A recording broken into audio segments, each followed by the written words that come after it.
ভাই জেএলপিটি না থাকলে শুধু নাট পাসের সার্টিফিকেট দিয়ে জাপান যাওয়া পসিবল কি?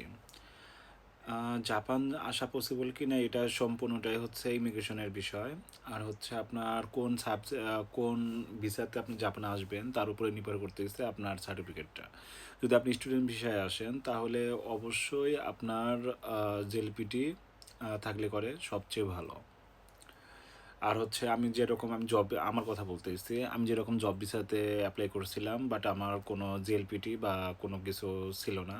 আমি ইন্টারন্যাশনাল জব ভিসা আর ইঞ্জিনিয়ারিং ভিসা যেটা বলে সেটাতে আমি অ্যাপ্লাই করছিলাম। আমার কোনো জেএলপিটি কোনো কিছু ছিল না। আমি জাস্ট আমার অনেক আগে N5 নাট টেস্ট দিছিলাম, তো সেটা সার্টিফিকেট ছিল, আমি সেটাই শো করছে। তো আপনি যদি এসএডাব্লিউতে আসেন আপনার তো জেএলপিটি অথবা জেএফটি এটা লাগবেই, মাস্ট বি।